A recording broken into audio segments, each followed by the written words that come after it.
रात्रि के 11 बज रहे थे। कर्नाटक स्टेट अंतर्गत कोप्पल जिला के विश्व प्रसिद्ध हम्पी पर्यटक स्थल से 4 किलोमीटर दूर सनापुर एक झील है। वहाँ पर तुंगभद्रा नहर भी है। उस जगह पर 5 पर्यटक बैठे हुए थे। 3 अपने इंडिया के थे और 2 विदेशी नागरिक थे जो इंडिया के मेहमान थे। एक डेनियल अमेरिका का था और एक महिला पर्यटक इजराइल की थी। उसमें 2 महिलाएं थी। एक होम स्टे मालकिन थी जो उन लोग को घुमा रही थी, गाइड जैसा सब दिखा रही थी और उनके पास इन लोग रुकते भी थे। और अपने 2 एक कर्नाटका का एक महाराष्ट्र का पंकज था और एक उड़ीसा का विवास। ये 5 लोग का ग्रुप होता है। चूँकि यह जो सनापुर झील है और एक तरफ तुंगभद्रा नहर है, रात्रि के 11 बज रहे थे। इन लोग जो सभी पर्यटक है खाना खा कर टहलते हुए आ रहे थे उस जगह से। तो इन लोग को मन हुआ कि क्यों न इस जगह पर, इतना सुंदर, इतना शांत जगह पर, प्रकृति के गोद में ऐसा अनुपम जगह कभी कभी घूमने के समय मिलता है। और रात का समय था, बिल्कुल शांत माहौल था। सोचते हैं क्यों न यहाँ पर बैठकर थोड़ा इसका आनंद लिया जाए। कल ध्वनि बज रही थी, उसका आवाज़ कानों तक आ रहा था। सामने खुले आसमान थे, टिमटिमाते तारे थे, उनको मंत्रमुग्ध कर लेता है, मन मोह लेता है और वो वहीं पर बैठकर गिटार बजाने लगते हैं। इसी बीच में मोटरसाइकिल पर सवार 3 बदमाश लोग आते हैं। उन लोग के साथ छीना झपटी करते हैं, मारपीट करते हैं और उनमें से 3 दोस्तों को, जो 5 लोग थे उनमें से 3 दोस्त जेंट्स थे और 2 महिला थे, 3 को नहर में ढकेल देते हैं और 2 महिलाओं के साथ बर्बरतापूर्ण दुष्कर्म करते हैं। दोस्तों, यह कहानी मानवता के लिए शर्मसार करने वाली है। आज इसी पर हम विस्तृत चर्चा आप लोग से करेंगे। ये लोग कौन थे, महिलाओं के साथ ऐसा जघन्य अपराध क्यों किया, लोगों को नहर में क्यों डाल दिया, फिर उन लोग का क्या हुआ जो नहर में गिर गए और इस पर पुलिस प्रशासन क्या किया और हमारे देश में ऐसे अपराध क्यों हो रहे हैं। इन सारी बिंदुओं पर आज विस्तृत से चर्चा करने जा रहा हूँ। मैं परशुराम सिंह और आप लोग देखना शुरू कर चुके हैं सच का प्रहरी। दोस्तों, आप लोग से रिक्वेस्ट है, यदि हमारे चैनल पर नए हैं तो मेरे चैनल को सब्सक्राइब किया कीजिए ताकि आने वाले समय में आपको हमारी और भी वीडियो आसानी से प्राप्त हो सके। तो दोस्तों, चलिए मैं कहानी की शुरुआत करता हूँ। 6/3/2025 की घटना है। रात के 11 बज रहे थे। दिन था बृहस्पतिवार। जैसा कि मैं वीडियो में ऊपर बताया, ये जो अपना पर्यटक लोग थे, 5 लोग का ग्रुप था। इन लोग वही होम स्टे संचालिका के घर में रहते थे और फिर वो दिन में वो सब जगह पर वो घुमाती थी इन लोग को। चूँकि बाहर के सब नागरिक थे। एक डेनियल जो थे अमेरिका के थे, एक पंकज महाराष्ट्र के थे, एक विवास जो लड़का थे वो उड़ीसा के थे, एक महिला मेहमान जो थी इजराइल की थी। वो लेकर वो महिला सबको घुमा रही थी, दिखा रही थी। इसके पहले उन लोग हम्पी तरफ भी गए थे। हम्पी का सुंदरता, भव्यता वहाँ पर देखें।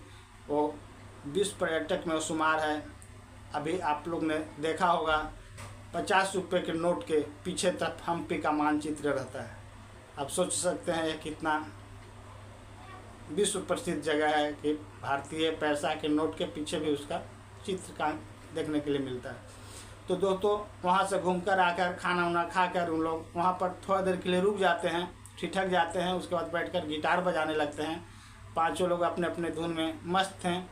प्रकृति का अनुपम नज़ारा था उन लोगों के सामने खुले आसमान था, तारे टिमटिमा रहे थे। दूसरी तरफ कल बहती सनापुर झील की गूंजें आ रही थी। इसी बीच उन लोग मनोरंजन के लिए वहाँ पर बैठ जाते हैं और गिटार बजाने लगते हैं। इसी बीच मोटरसाइकिल पर सवार 3 लोग आते हैं और वहाँ पर मोटरसाइकिल को रोक देते हैं। उन लोग का नज़रिया अच्छा नहीं था। उन लोग के बहाने से रुके थे और उन लोग बोलते हैं कि यहाँ पर पेट्रोल पंप है क्या।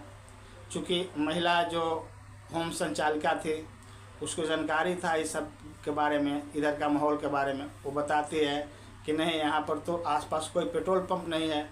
तो उन लोग जो 3 थे लड़के लोग, वो उन लोग से पैसा की मांग करने लगते हैं। बोलते हैं 100 रुपया आप दे दो, मैं ढूंढ लूँगा पेट्रोल पंप, अपना पेट्रोल डलवा लूँगा। चूँकि कोई परिचय नहीं है, कोई पहचान नहीं है और फिर ऐसे रात्रि का समय भी है, फिर ऐसे कोई कैसे किसी को पैसा निकाल कर देगा। लेकिन वो लड़के लोग थे बार बार जिद कर रहे थे, उनकी मंशा ठीक नहीं थी, शायद वो बहाने से रुकना चाहते थे। हो सकता है वो पैसा निकाल कर 100 रुपया देती तो उनका पूरा पर्स, उनका पैसा सब छीन लेते, उनका इरादा ठीक नहीं था। तो इन लोग शुरू से ही ना करते रहे, लेकिन जब वो लड़के लोग बहुत प्रेस करने लगे, तंग करने लगे, परेशान करने लगे, तो जो उड़ीसा का एक लड़का था विवास, उसने निकाल कर 20 रुपया उसको दे दिया। लेकिन उन लोग कहाँ मानने वाले थे, उन लोग का तो कुछ और ही इरादा था। उन लोग पुरुष जो मित्र थे उन लोग के साथ धक्का मुक्की करने लगते हैं, लेडीज लोग के साथ गाली गलौज करने लगते हैं, बैड टच करने लगते हैं। लोग इसका विरोध करते हैं। लड़के लोग खुलकर, जो 3 लोग थे, जेंट्स, जो एक डेनियल, एक पंकज, डेनियल अमेरिका का, पंकज महाराष्ट्र का और विवास उड़ीसा का, तीनों विरोध करते हैं। विरोध में धक्का मुक्की होता है, हल्ला होता है, चिलम चिली होता है। इसी बीच में जो 3 लड़के लोग जो थे लोकल वाले, उनमें से 3 में से 2 को एकाएक धक्का दे देते हैं। चूँकि वो किनारे, तुंगभद्रा नहर के किनारे ये सब हो रहा था, तो एकाएक धक्का दे देते हैं और 2 लोग नहर में गिर जाते हैं। बच जाता है एक, उसको भी इन लोग तीनों मिलकर धक्का दे देते हैं। अब बच जाती है सिर्फ 2 महिलाएं। इधर अनजान 3 बदमाश और 2 महिलाओं के साथ छेड़छाड़ करने लगते हैं। महिलाएं मना कर रही थी, रोक रही थी, डर भी गई थी, वो अपने आप को हतप्रभ महसूस कर रही थी। 3 जो जेंट्स थे उनको नहर में धक्का दे दिया गया था और दोनों महिलाओं को घेर लिया गया था। उनके साथ बारी बारी से दुष्कर्म किया जाता है, उनको अपमानित किया जाता है, उनका चीरहरण किया जाता है।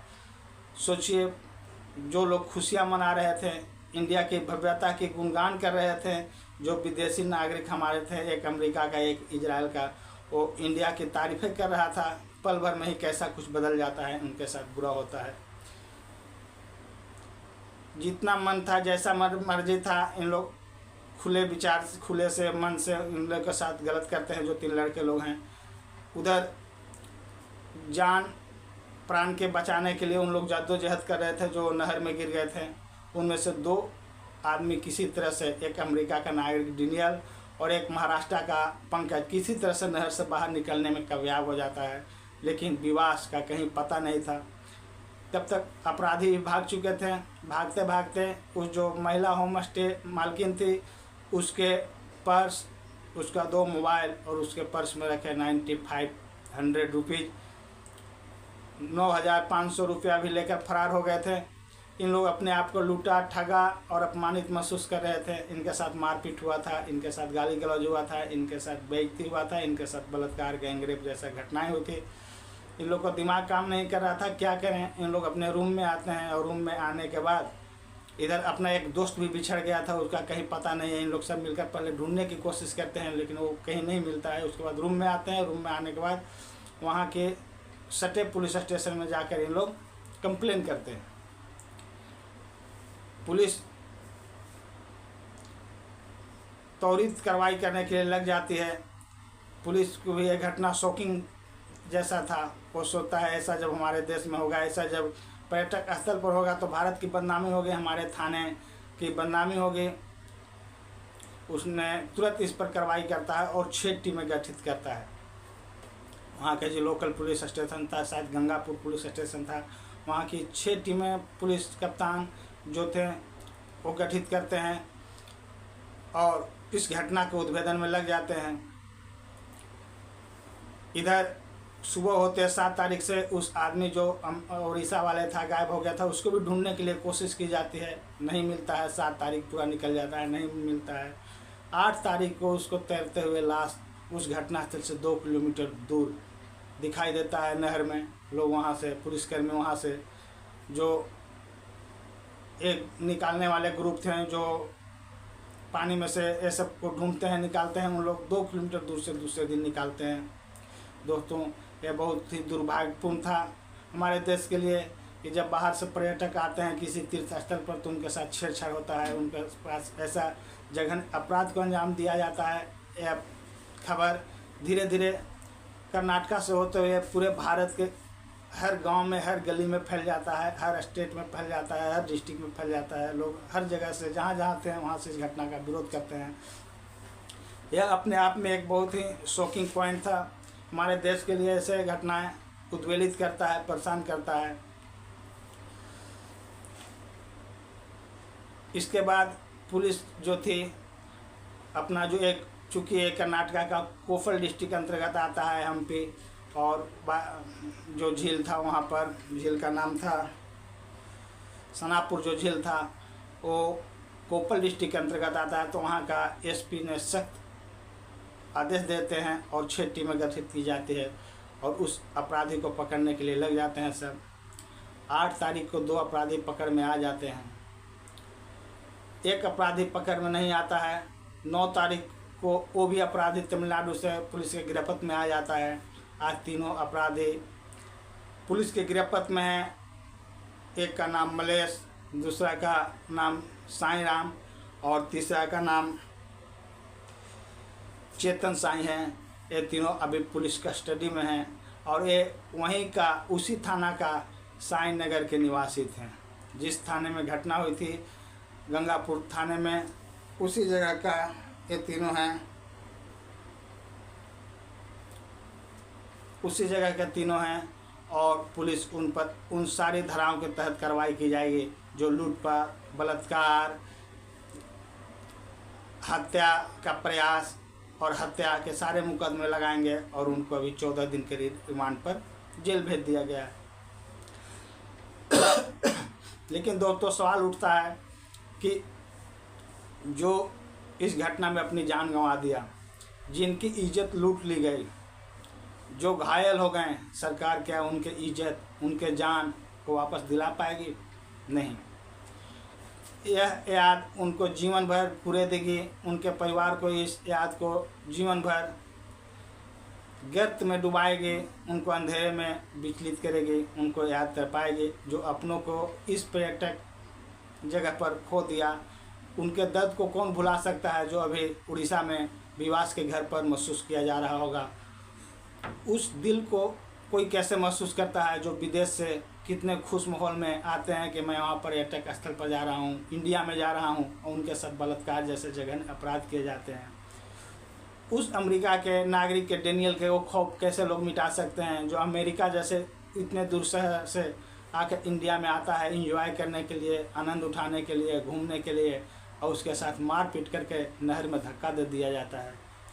और उस पंकज के बारे में सरकार कैसे अनुमान लगा सकती है, जो मुंबई जैसे जगह से, महाराष्ट्र जैसे जगह से जाकर कर्नाटका में वो घूमने के लिए जाता है, विश्व का प्रसिद्ध धरोहर हम्पी को देखने जाता है, उसके साथ ऐसी घटनाएं होती है। यह हमारे लिए, हमारे देश के लिए, हमारे समाज के लिए और हर उन नागरिक के लिए कलंक की बात है जो ऐसे घटनाओं को अंजाम देकर हम लोग को परेशान करते हैं, अपमानित करते हैं, हमारे देश का नाम नीचे करते हैं।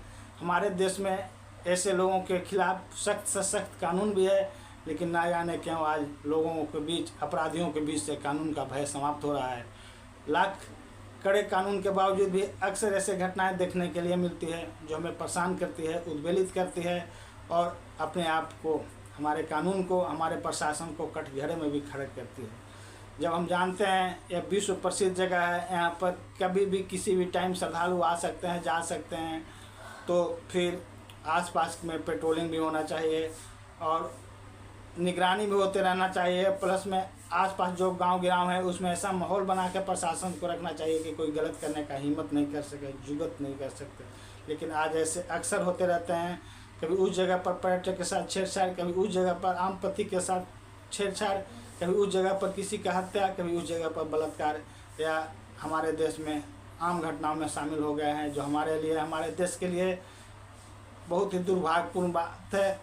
आशा है इन सारी घटनाओं से हमारा जो पुलिस प्रशासन है सीख लेंगे और वैसा कार्रवाई करेंगे, ताकि हमारे देश से, हमारे गली मोहल्ले से, हमारे स्टेट से ऐसे अपराध को रोका जा सके। दोस्तों, इस घटना में आपकी क्या राय है अपने कमेंट बॉक्स में ज़रूर देंगे। यह कहानी सुनाने का मेरा उद्देश्य किसी का दिल दुखाना नहीं है, किसी को परेशान करना नहीं है। मैं लोगों को जागरूक करता हूँ, सचेत करता हूँ और आशा करता हूँ कि आप लोग जहाँ भी होंगे अपनों के बीच सुखी होंगे, खुशहाल होंगे। और इसी के साथ मैं अपना कहानी समाप्त करता हूँ। यदि मेरा कहानी जो सच्ची घटनाओं पर आधारित होता है आप लोग को पसंद पड़ता है तो उसको लाइक किया कीजिए, मेरे चैनल को सब्सक्राइब किया कीजिए। इसी के साथ जय हिंद, जय भारत दोस्तों।